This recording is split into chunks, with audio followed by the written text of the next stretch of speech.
Bismillahirrahmanirrahim. Assalamualaikum warahmatullahi wabarakatuh.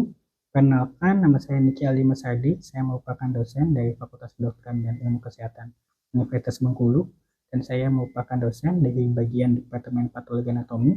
Dan pada kesempatan kali ini saya akan memperkenalkan modul yang saya ajarkan, yaitu adalah modul hematoonkologi, yang merupakan modul yang diajarkan untuk mahasiswa semester 6 dengan bobot 6 SKS. Dan pada modul ini dilakukan pengajaran berupa metode yang predetermin, yaitu pembelajaran dengan case method atau pembelajaran terkait dengan pembahasan kasus, dan juga tim project, artinya adalah pembahasan mengenai proyek dengan tim. Dalam kesempatan kali ini saya menyampaikan bahwa dalam modul hematoonkologi itu diajarkan dengan berbagai metode, dari mulai perkuliahan, kemudian praktikum, dan juga diskusi kelompok.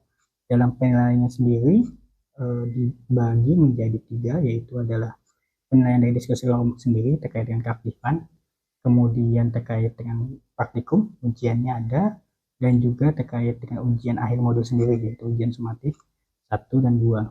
Dalam modul hematoonkologi ini sendiri, pencapaian akhir dari pembelajaran ini adalah terkait dengan memahami dan dapat menganalisis kejadian keganasan maupun pembahasan hematoonkologi, yang dari mulai patologinya, kemudian faktor risiko, hingga tata laksananya. Setelah ini, kalian akan melihat video pembelajaran yang akan dilakukan mengenai topik sitohistologi kanker. Terima kasih. Oke, bismillahirrahmanirrahim. Assalamualaikum warahmatullahi wabarakatuh. Oke, selamat siang para mahasiswa sekalian. Pada hari ini kita akan melakukan presentasi mengenai kuliah hari ini, yaitu sitohistologi kanker. Pada materi kali ini itu kelanjutan dari materi sebelumnya terkait dengan bagaimana sel normal itu berprogresi menjadi kanker. Itu kita sudah bahas pada pertemuan sebelumnya dan kita sudah lihat videonya. Ilustrasinya bagaimana dari sel normal kemudian bisa menjadi sel neoplasma, kemudian dia bisa membuat pembuluh darah sehingga dia bisa menginvasi organ-organ lainnya. Pada hari ini kita lebih fokus terhadap sel neoplasmanya itu sendiri. Kalau kita lihat di sini, sebenarnya kita hari ini adalah terkait dengan dasar, tapi dalam hal ini yang kita bahas adalah neoplasma dari segi topik perbedaannya, penamaannya, dan juga tipe-tipenya. Dan karena kita di sini adalah modul hematoonkologi, maka yang kita fokuskan di sini adalah neoplasma darah. Pada presentasi hari ini kita akan membahas berbagai topik, dari mulai definisinya, kemudian penamaan tumor, kemudian perbedaan antara tumor jinak dan ganas, macam-macam jenis tumor, kemudian macam tumor darah, dan nanti kita bahas setelah itu adalah kasus yang terjadi terkait dengan tumor. Oke, yang pertama itu terkait dengan definisi. Dari definisinya sendiri, neoplasma itu sebenarnya istilahnya adalah pertumbuhan baru. Tapi kalau kita lebih jauh melihat, sebenarnya dari yang dinamakan neoplasma itu adalah sel yang tumbuhnya abnormal. Maka di sini kita akan melihat kenapa bisa abnormal, karena dia itu, deskripsi abnormal di sini adalah dia tumbuhnya berlebihan. Dan tidak cuma berlebihan, dia itu tidak terkoordinasi, tidak bisa dikendalikan.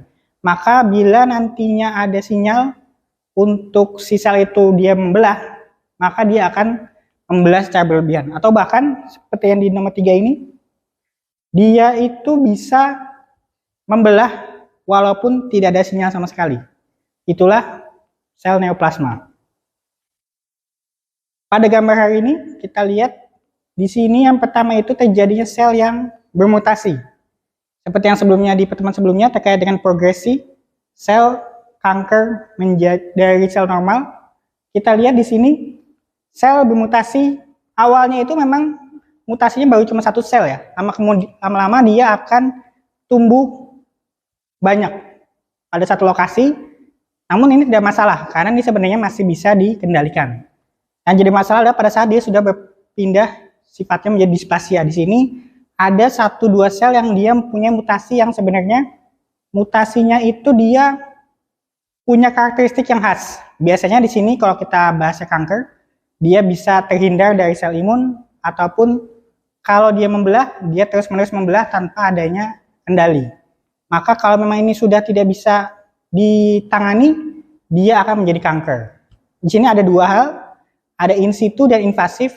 In situ ini sebenarnya adalah kanker yang tumbuhnya pada satu lokasi tertentu. Jadi cuma ada di satu tempat, tanpa dia menginvasi ke daerah lain. Sedangkan pada saat kita bicara invasive cancer, atau kanker yang invasif, dia artinya sudah melakukan namanya metastasis, di mana di sini kita bisa lihat dia sudah membentuk pembuluh darah yang nantinya sel kanker tersebut dia dapat masuk ke dalam pembuluh darah dan dia akan mengitari pembuluh darah untuk menginfeksi atau menginvasi sel di organ-organ lainnya. Terkait dengan tata nama, sebenarnya ini lebih simpel ya. Pada dasarnya kalau kita bicara tentang tumor, itu ada yang jinak dan ganas. Dan kalau kita sebut yang jinak itu yang seperti apa? Kalau secara tata nama, maka kita menyebutkannya adalah di mana jaringannya, kemudian kita tambahkan oma. Kalau kita bahas di sini ada adeno, maka adeno itu kan jaringan dari kelenjar ya. Maka adeno, kalau misalnya dia ternyata jinak, adenoma. Kalau lipoma, karena dari lemak, maka dia lipo ditambah oma. Maka lipoma ini adalah penamaannya. Kecuali jadi beberapa kasus, walaupun namanya oma, ternyata dia adalah ganas sifatnya. Contohnya ada hepatoma, limfoma, dan melanoma. Hepatoma yang dari hati, kemudian ada limfoma, yang kita bahas nanti adalah terkait dengan darah, kemudian melanoma, yaitu daerah kulit. Sedangkan kalau ganas, itu kita bagi berdasarkan 3, berdasarkan daerahnya. Jaringannya itu kalau jaringan mesenkim, atau jaringan ikat, itu terkait namanya adalah sarkoma, kalau yang epitel, karsinoma. Nanti kalau epitel kita lihat bentukannya, kelenjar atau bukan. Kalau kelenjar maka adenokarsinoma. Kalau dari sel squamosa itu adalah karsinoma sel squamosa. Oke, ini lebih lanjut. Jadi bukan hanya sebatas belakangnya, tapi kita bisa lihat juga dari bentukannya. Ada jaringan-jaringan ataupun sel kanker tertentu itu membentuk suatu bentukan, misalkan jari, papil, maka kita sebut namanya adalah papiloma. Kemudian ada yang dari tulang, osteo, maka osteoma. Sedangkan kalau nama ganasnya osteosarkoma, kayak gitu. Kemudian ini terkait dengan karakteristik utama, apa yang membedakan antara karsinoma dengan sarkoma. Pada bahasan umumnya, kita membedakan antara yang solid dengan yang dari jaringan ikat, kayak gitu. Sebenarnya semuanya sama-sama ganas ya, cuma yang membedakan adalah pertama itu dari frekuensi atau dari tempat dan juga seberapa banyak kasusnya terjadi. Kalau pada karsinoma dia yang paling banyak umum. Kita tahu yang paling tinggi kasus kanker adalah payudara ataupun dari serviks, itu semuanya karsinoma. Kalau sarkoma itu lebih jarang, kayak gitu. Dan kalau kita melihat metastasisnya itu biasanya kalau karsinoma itu ke kelenjar getah bening, sedangkan kalau sarkoma dia akan langsung melalui darah, kayak gitu. Dan tentunya kalau sarkoma itu dia tidak ada fase in situ, jadi dia langsung menyebar. Kemudian kita lihat dari sifat klinisnya. Kalau kita lihat utamanya memang antara jinak dan ganas ya, tapi ada kasus-kasus tertentu ternyata adalah intermediate. Seperti apa intermediate nanti kita bahas, tapi kita lihat dulu yang paling dasar dulu. Yang disebut jinak itu kalau tumbuhnya lambat. Ingat, jadi kalau memang pada kasusnya ini dia itu memang tumbuhnya lambat, tidak menginvasi, maka dia itu jinak. Tentunya dia juga berkapsul, artinya berkapsul itu adalah seperti yang tadi di awal ya, jatuhnya itu dia seperti in situ, jadi cuma ada di satu lokasi tertentu. Beda dengan nanti yang ganasnya. Kemudian yang intermediate seperti apa? Itu yang antara jinak dan ganas. Jadi dia bisa menginvasi, jadi nggak cuma di satu titik doang, tapi dia hanya di daerah terlokalisasi. Contohnya kayak gini. Ini sebenarnya daerahnya itu yang ini ya, evos yang gelap ini, cuma dia sudah menyebar ke daerah sekitarnya. Cuma sayangnya dia menyebar ini memang membawa sifat kankernya, tapi tetap dia tidak menyebar ke organ-organ lainnya seperti di hidung ataupun sampai ke kelenjar getah bening. Beda dengan yang tumor ganas. Pada tumor ganas tumbuhnya cepat dan tentunya infiltratif dan metastasis. Jadi dia bisa menginvasi dan juga kalau kita lihat seperti beberapa kasus ke depan, nanti dia bukan cuma di lokasi awal, tapi bisa menyebar ke lokasi luar, kayak kelenjar getah bening, hingga organ-organ terdekatnya. Yang kalian lihat di sini ini cuma klasifikasi dari neoplasma. Kita lihat berdasarkan jinak dan ganas. Ini dilihat berdasarkan di mana jaringannya berasal, dan ini terkait dengan tata namanya. Yang paling penting sebenarnya di sini dasarnya ya. Jadi kita bahas berdasarkan bentukannya dulu. Kalau adenokarsinoma bentukannya itu adalah kelenjar ya. Jadi fokus pada bentukan kelenjarnya seperti di sini. Atau bentukan seperti ini. Ini maka bentukannya kayak gini, sel neoplasmanya maka kita sebut adalah adenokarsinoma. Ini kalau kita bahasa ganas ya. Kemudian kalau yang squamous cell karsinoma, ini bentukannya epitel. Jadi biasanya kalian suka kesulitan membedakan antara yang squamous dan adeno. Fokuskan pada bentukannya. Kalau kelenjar maka ini adeno. Tapi kalau yang bentukannya squamous seperti ini, nah ini ya, pipih-pipih atau seperti ini ya. Nah itu berarti dia adalah squamous cell. Jadi dilihat di mana bentuk sel karsinomanya. Bentukan dari epitel squamosa atau dari kelenjar. Sedangkan sarkoma ini bentukan selnya lebih pipih ya, karena ini kan dari jaringan ikat sebenarnya. Kemudian teratoma, nah kalau teratoma ini biasa kita temukan pada anak-anak, walaupun pada dewasa itu bisa ditemukan. Ini sebenarnya berasal dari sel germinal, yang dia itu pluripoten, jadi artinya adalah dia sebenarnya sel utama yang bisa membentuk ke berbagai macam sel, bisa ke sel solid, atau sel lemak, atau sel jaringan ikat. Yang terjadi pada saat kasus kanker teratoma seperti ini adalah dia muncul berbagai bentuk selnya, ada yang sel lemak, ada sel jaringan ikat, ada sel solidnya seperti ini. Ini yang terjadi pada teratoma. Kalau seminoma ini yang kalian lihat adalah sel neoplasma pada daerah testis. Jadi seperti ini, dan ini adalah sel germinal juga. Seperti itu. Ini terkait dengan tipe-tipe neoplasma. Sedangkan kita bakalan fokus terhadap neoplasma darah. Kalau kalian lihat di sini, kita bisa melihat berdasarkan tipenya dulu. Ini adalah leukemia, artinya berarti berasal dari sel leukosit ya. Sekarang kita lihat turunan dari sel leukosit yang mieloid. Artinya di sini adalah turunan dari mieloid, dan kalau kalian lihat bentukannya selnya ini leukositnya besar. Kemudian intinya juga besar, bulat, dan utamanya ya, untuk membedakannya dengan leukemia yang lain, dia itu selnya selain besar, dia juga bergranul pada sitoplasmanya. Ini yang membedakannya, karena kalau kalian lihat pada turunan limfoblastik, ini sebenarnya sel intinya itu bulat, namun dia tidak bergranul. Hanya intinya lebih kecil-kecil titik-titik seperti ini, yang lebih berbelit-belit dibandingkan yang sebelumnya yang langsung kelihatan bulat seperti itu. Ini yang mieloid dan limfoblastik. Ingat yang akut. Kalau yang kronik, selain kita lihat berdasarkan karakteristik pasiennya, kalau karakteristik kronik itu berarti pasiennya sudah dewasa. Dan kalau kalian lihat di sini sebenarnya bentukannya normal dibandingkan yang tadi akut ya. Cuma dia sudah kehilangan fungsinya, dia sudah fragile, sudah rentan. Jadi kalaupun sebenarnya secara data laboratorium kita lihat sebenarnya leukositnya itu jumlahnya normal, tapi pas dicek fungsinya udah hilang kayak gitu. Kemudian ada diffuse large B-cell lymphoma. Jadi ini limfosit sel B yang mengalami neoplasma. Kita lihat di sini adalah sel-selnya itu sitoplasmanya lebih jernih, dengan inti selnya atau kromatinnya ini bisa terlihat kecil-kecil titik-titik seperti ini ya. Nah ini adalah si limfoma B-cell. Kalau yang Burkitt lymphoma, nah ini kalian bisa lihat jelas satu. Ini kan gelap ya, ini dari sel limfositnya. Cuma ada satu sel yang terang. Nah inilah si sel kankernya, di mana dia cerah sendiri. Istilahnya ada, kita sebut namanya adalah starry sky. Artinya langit berbintang. Karena apa? Karena di lainnya gelap, sedangkan satu sel neoplasma ini yang terang sendiri. Dan ini yang sel neoplasmanya.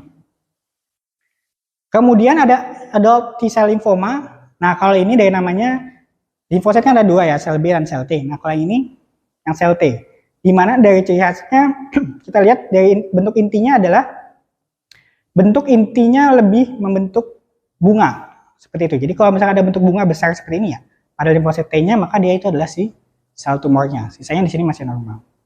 Jadi ada T-cell lymphoma, dan yang terakhir ini ada Hodgkin lymphoma. Nah ini kita bahas pada pertemuan sebelumnya, itu berdasarkan permasalahan dari genetik salah satunya ya, dan juga terkait dengan infeksi virus. Tapi kalau secara penampakan preparatnya, kita bisa lihat salah satu yang menjadi fokus adalah di sini. Ini ada sel yang memiliki 2 inti atau kita sebut binukleat. Dengan bentukan yang seperti ini, kita cirinya itu namakan all eyes atau mata seperti mata burung hantu. Kalau istilah dari segi kedokterannya kita sebut namanya Rich-Steinberg cell. Nah, ini yang bentuknya seperti ini kita sebut ya Rich-Steinberg cell yang khas ditemukan pada si Hodgkin lymphoma. Kalau kalian lihat tadi sebelum-sebelumnya, bentukan sel ini cuma ada ditemukan di Hodgkin lymphoma. Cuma patut diketahui bahwa Hodgkin lymphoma ini enggak cuma bentukan seperti ini. Ada 3 tipe Hodgkin lymphoma. Ada yang nodular, mixed, sama lymphocyte depleted. Artinya kalau yang nodular, dia itu kalau kalian lihat dari si sel tumornya ya, sebenarnya bentuknya cerah. Cuma intinya itu lebih kecil, titik-titik seperti ini. Kita istilahnya ada yang namanya popcorn ya. Cuma yang penting kita lihat sebelumnya, lihat sekitarnya ini limfositnya masih banyak ya. Sedangkan kalau yang mixed cellularity, ini yang biasa kita jelas terlihat adanya Rich-Steinberg. Cuma yang patut diketahui, kenapa namanya mix? Karena kita bisa menemukan berbagai tipe sel inflamasi. Ada eosinophil di sini yang warna merah, kemudian ada neutrophil, ada limfosit, ada eosinophil tadi juga udah, kemudian ada sel plasma salah satunya. Sedangkan kalau limfosit depleted, artinya dari namanya itu adalah limfositnya sudah berkurang ya. Nah, maka dari itu kalau kalian lihat bandingkan dengan yang pertama ini, yang banyak limfositnya, sedangkan yang di sini yang kurang ya. Nah, itu menunjukkan tipenya sudah yang limfosit depleted. Kalau kalian lihat di sini tetap masih ada ciri khasnya Rich-Steinberg cell-nya, cuma limfositnya yang di sekitarnya sudah berkurang jauh. Itu menandakan bahwa limfositnya itu sudah hilang ya, sudah rusak. Sehingga apa? Sehingga dari segi keparahan ini yang lebih parah dibandingkan yang nodular seperti itu. Oke, sekarang kita masuk ke dalam kasus. Kasus yang kalian lihat di sini terjadi. Dan kita lihat di sini adalah seorang laki-laki 55 tahun yang datang ke IGD, dia mengeluhkan adanya benjolan di leher kanan. Sudah 1 bulan yang lalu. Dan dia akan semakin lama semakin membesar, namun benjolan ini sebenarnya tidak nyeri. Pasien itu juga mengeluhkan demam yang hilang timbul, dianya itu berkeringat, terutama pada malam hari, dan kalau misalkan ditanya ada batuk atau enggak, dia disangkal ya. Kemudian yang penting juga di sini adalah dia mengalami penurunan berat badan sejak sakit dari 65 kg menjadi 50 kg. Kemudian kalau kita cek dari pemeriksaan fisik, memang benar terjadi ada pembengkakan kelenjar getah bening di regio cholidextra sebanyak 1 buah, konsistensinya sedikit keras, ukurannya 3 x 3 cm, tidak ada tanda inflamasi dan nyeri tekan. Kemudian ada juga ditemukan pembengkakan kelenjar getah bening di kedua inguinal dan tidak didapatkan adanya nyeri tekan. Maka setelah itu dokter akan merujuk untuk melakukan biopsi. Apa yang terjadi setelah kita lakukan biopsi? Di sini adalah gambarnya, bisa kalian lihat. Ingat tadi ciri-cirinya sebelumnya. Kemudian kita lihat di sini, ini pada daerah yang regio cholidextra ada ditemukan sel Rich-Steinberg. Ingat tadi di mana ditemukan sel Rich-Steinberg? Yang penting secara mikroskopis di sini adalah ditemukan ada tumor anaplastik.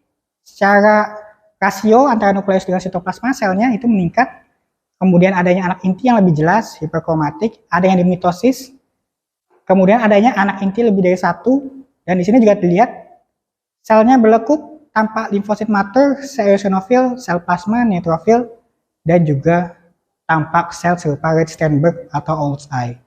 Dari ciri-ciri ini seharusnya kalian bisa mengetahui ya, cuma sekarang kita lihat dulu dari kasus ini.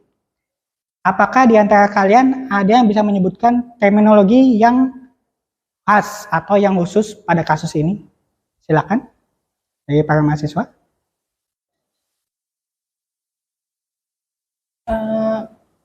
Dari saya ada regio cholidextra, Pak. Untuk coli sendiri itu pengertiannya itu bagian leher. Untuk dextra atau dexter itu bagian sebelah kanan. Jadi regio cholidextra itu bagian leher sebelah kanan. Oke, berikutnya terkait dengan masalah yang ada pada kasus yang di depan ini, adakah yang bisa mengidentifikasi?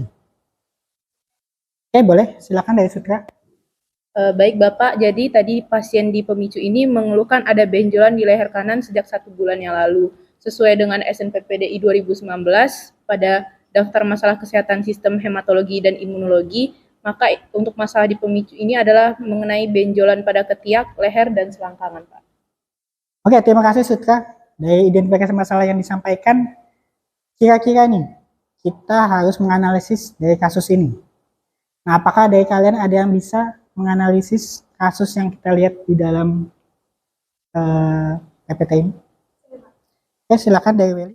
Baiklah, saya Welly Permatasari, mohon izin menyampaikan analisa masalah, Pak. Jadi berdasarkan yang dibahas tadi bahwa ada laki-laki 55 tahun di mana dia ini memiliki gejala seperti demam hilang timbul, kemudian berkeringat di malam hari dan juga terdapat benjolan di regio dextranya, di mana berdasarkan gejala ini mengarahkan pada terjadinya limfoma. Nah, limfoma itu sendiri merupakan keadaan di mana terbentuknya limfosit yang tidak normal, di mana terbentuknya ini disebabkan oleh bisa terjadi karena terpapar oleh virus Epstein-Barr virus, kemudian bisa juga karena terjadinya mutasi genetik. Nah, akibat terjadinya paparan ini tadi menyebabkan terbentuknya red Steinberg cell, di mana terbentuknya red Steinberg cell ini nantinya akan menumpuk pada kelenjar getah bening. Nah, menumpuk pada kelenjar getah bening ini juga disertai dengan disekresikannya sitokin. Ini juga dikaitkan dengan gejala pada pasien pemicu, di mana disekresikannya sitokin ini juga dikaitkan dengan teori interleukin, di mana ketika disekresikannya interleukin itu menyebabkan gejala seperti demam yang bisa saja hilang timbul, di mana demam ini juga mengakibatkan terjadinya keluhan pada pasien pemicu, yaitu berkeringat di malam hari. Ini juga dikaitkan dengan tadinya kan terjadi penumpukan sel pada kelenjar getah beningnya. Nah, karena terjadi penumpukan, maka terjadi juga pembesaran pada kelenjar getah bening atau yang dikenal dengan limfoma. Nah, karena tadi pada kasus itu sudah terdapat hasil biopsi berupa ditemukannya red Steinberg virus, berarti bisa kita arahkan di kemungkinan bahwa pasien pada pemicu ini terjadinya limfoma Hodgkin, atau kita bisa menghipotesiskan bahwa pada pasien pemicu ini terjadinya limfoma jenis Hodgkin. Mungkin itu saja, Pak. Oke, terima kasih Welly atas analisis dan hipotesis yang sangat baik ya. Tapi untuk kita bisa memastikan hal tersebut, nanti kita akan melakukan diskusi kelompok di luar kuliah hari ini. Dan diharapkan dari hipotesis itu nanti kita bisa melihat apakah benar hipotesisnya, dan juga kita melihat lebih luas terkait dengan kanker darah ini dan juga terkait dengan kanker secara umum. Apakah ada pertanyaan?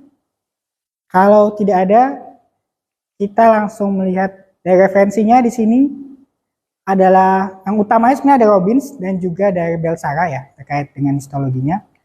Kemudian take home message-nya, jadi terkait dengan kuliah hari ini diharapkan kalian bisa tahu ya tadi perbedaannya, maka kita bisa lihat di sini kita bisa membedakannya berdasarkan sifat pertumbuhannya, ada yang lambat, yang ada yang cepat. Kemudian dari tipe neoplasmanya ada beda pola namanya. Ada yang adenokarsinoma, berarti dia bentuknya kelenjar, dan ada yang bentuknya sel squamosa, maka karsinoma sel squamosa. Kemudian ada yang itu karsinoma, berarti dari sel solid, dan juga dari sarkoma yang itu dari jaringan ikat. Dan yang terakhir, berdasarkan bentuk dan asal selnya, kita dapat membedakan antar tipe-tipe neoplasma darah. Oke, sekian dari saya. Terima kasih atas perhatiannya. Wassalamualaikum warahmatullahi wabarakatuh. Waalaikumsalam.